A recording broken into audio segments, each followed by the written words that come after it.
Pooping in space. I don't remember pooping in space. Well, at some point they had to poop, right? I don't think they showed it.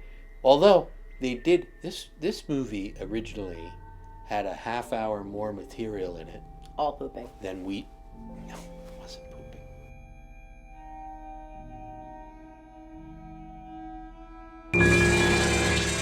Hello!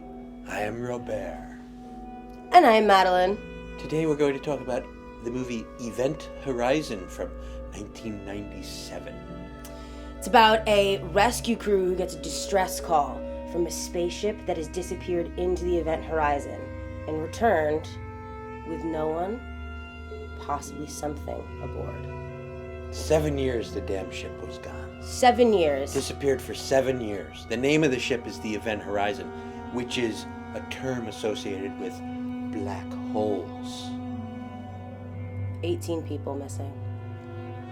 It's got a gravity drive, the ship, and it's got a black hole in the gravity drive, and that makes it go, allegedly, faster than light.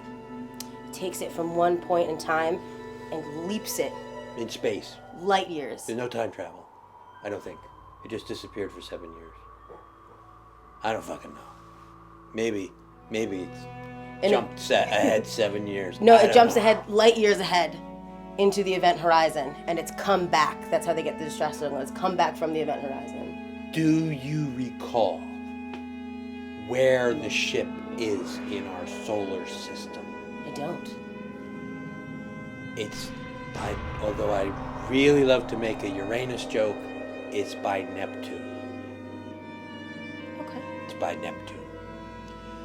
Let's talk about the impressive cast of this film. The cast. Who's your favorite? Woo! Lawrence Fishburne. Lawrence Fishburne plays the Captain Miller. I call him Larry. Larry Fishburne.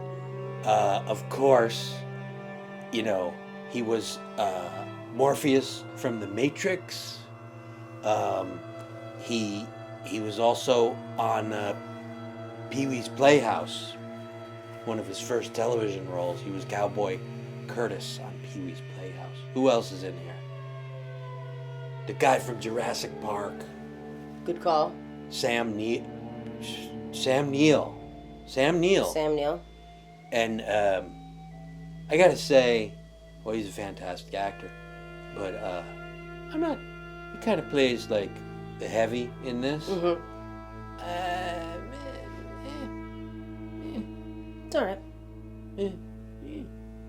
Kathleen Quinlan, she's got some horror chops.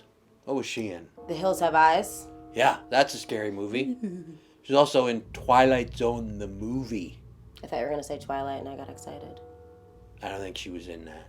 She wasn't. Sean Pertwee, who you may remember more recently as Alfred the Butler from Gotham on TV. He was also in a pretty good werewolf movie called Dog Soldiers. Dog Soldiers. Yeah, I haven't reviewed that one yet.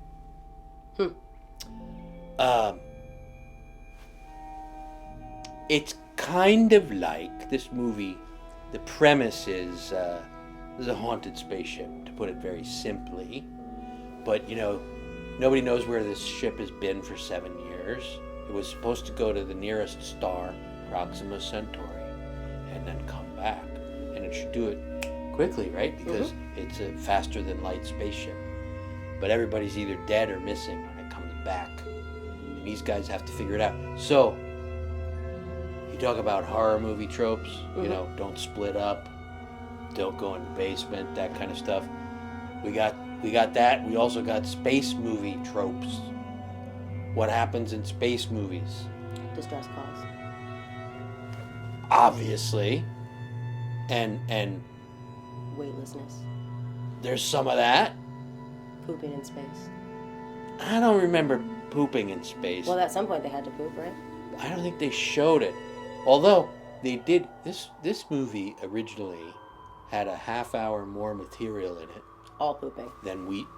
No, it wasn't pooping. it was gore, blood and guts and stuff. And some poop. It might have been poop. I don't know. I didn't see the edited out scenes. If you want to think that there was poop, go right ahead. They got an NC-17, which is like a death blow to any movie because no one will ever watch it if it's rated that. So that was the first cut, and then they cut out literally 30 minutes of gore, maybe pooping, Some pooping. mostly gore, very explicit, like blood and dismemberment and stuff like that, which you don't think of really a lot. When I think of a space movie, Yeah. I think of explosive decompression. Yeah.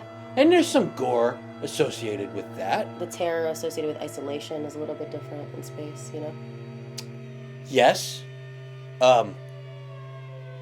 This director, I think he has a fetish. Did you catch on to that? The eyes. He's got an eyeball fetish. Like, does everybody have to die in this film by getting their eyes blown up or gouged out? This is a big spaceship. I wouldn't know. I can't see. The answer is yes, pretty much. I don't know whether or not they have to, but they definitely did. You had a theory about why that happens in a lot of movies. Why? Because it's the most fundamentally scary thing to think about your eyes exploding out of your head. It's the easiest form of gore. Easy gore. Easy gore. Low-hanging fruit. Low-hanging balls. Eyeballs. Eyeballs. Eyeballs. You think about, you're scared of eyeballs blowing out of your head. Yeah. What about poop coming out of your butt? That actually happens pretty regularly. Way more than the eyeball thing, for sure. Explosively? Yeah. Where we're going, we don't need eyes to see. Do I need a penis to pee? I mean, I guess not, right? You could just have a vagina. Let's go back to decompression. Mm-hmm. There's a couple decompression scenes. One's like, airlock. Another is like a hull breach. They don't do it right. As a scientist myself, I'm here to tell you, that ain't how it happens. I'll just say that. I don't want to go into any details. Okay, one detail. They're evacuating the air from the airlock, and the guy begins to float up off the floor. Well, what kind of bullshit nonsense is that? The air in the airlock isn't keeping him down. It's the magnetic boots or, which he didn't have on in that scene, or the artificial gravity. Just because the air leaves the room, the artificial gravity switch is still on in the command center. The people on the other side of the door did start floating. That's just nonsense. Heavily implies that air and gravity are the exact same thing. And then, the air's leaving. My eyes they start to bleed. This script is inconsistent. They already found some dead bodies from the previous crew. Why are there no eyes? Explosive decompression. The doctor, the trauma surgeon, says, yeah, that's not what happens. Not possible. No. So what do they do to the guy in the airlock? Blood. It's a very inconsistent script. Didn't you just say that was impossible? If you're gonna feed me bullshit, I want the same bullshit for the whole movie. More bullshit. Don't switch the bullshit halfway through. No bullshit switching. No bullshit switching. Speaking of bullshit, the costumes, the spacesuits that the cast wore were 65 pounds each, and as actors are wont to do, every single person that put on a spacesuit had a complaint with the amount of weight. Because actors are wussies. Mm-hmm. Particularly so. I mean, 65 pounds. Do these people never go backpacking or anything? I mean... Lift a weight. Yeah.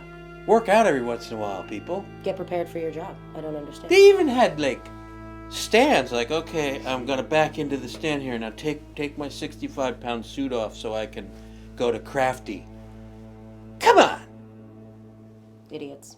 I mean, that's back behind the scenes. What happened on the scenes that I have to take, we'll talk about decompression. I also have a problem with, okay, we get it. This spaceship is like possessed or whatever, or there's evil living on it. Why are there so many friggin' sparks and explosions from the equipment? Like, everything's like blowing up, but yet it still works. Right.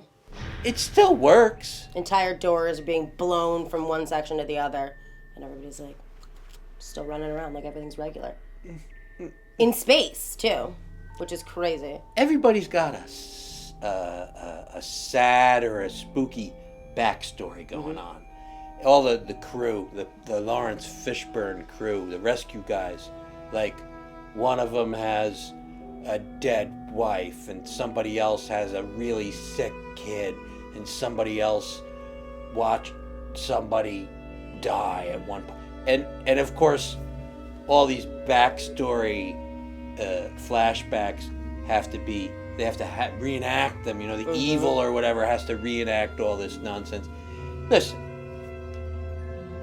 if I leave my kid and fly to beyond Uranus to Neptune, and then I think I see my kid out of the corner of my eye after like a 7-month journey, I know it's not my kid. I know it's the fucking evil. The fucking evil. But doesn't matter. Characters still gotta go check it out. Like, come on. Baited. So easy. One might even say, master baited. I will say, at 10 minutes and 48 seconds, if you're quick enough, there's a bosom alert. Kind of. No, it's there. It's like a quarter of a second. It's in like a flashback scene. You really got to work for it. Sam Neill has a flashback scene, not in space, and you could see if you got to be quick. It's down near the bottom of the screen. They almost framed it out. It's there. Then you get to see the same bosom an hour and 8 minutes. Second bosom alert, hour and 8 minutes later. Same bosom. You get a better view of it, but it's still pretty quick. Lines from the movie. It looks like a meat grinder to me. This ship is fucked. And also, fuck this ship. All fair. Where we're going, we don't need eyes to see. Which is like a popular, catchy line from this movie. I think it's a stupid line. Too on the nose. We get it with the eyes. Okay, director. We get it. You like to gouge out people's eyes. I get it. It's a stupid line. By the way, speaking of space and spacesuits, may I say that I'm so happy you wore your space pants today. Because they make your ass look out of this world. Might as well call them baseball pants, because his ass is also out of your league.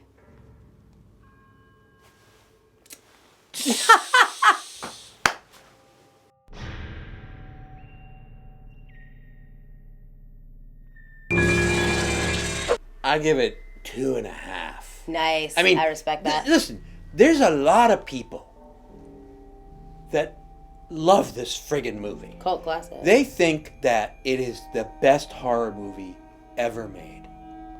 I disagree. Those people are idiots. Frankly, I wish they just would have stuck with the space horror instead of the whole evil thing, but whatever. A lot of people love it more than me, so don't let me dissuade you.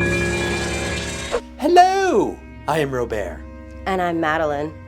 We've been working very hard to bring you October Moviefest Countdown this year. Really hard. But you have to watch all of them because at some point, one of us shows our breasts. And if you like October Moviefest Countdown or all things Robert, you should subscribe to allmediatv.com because it's fabulous.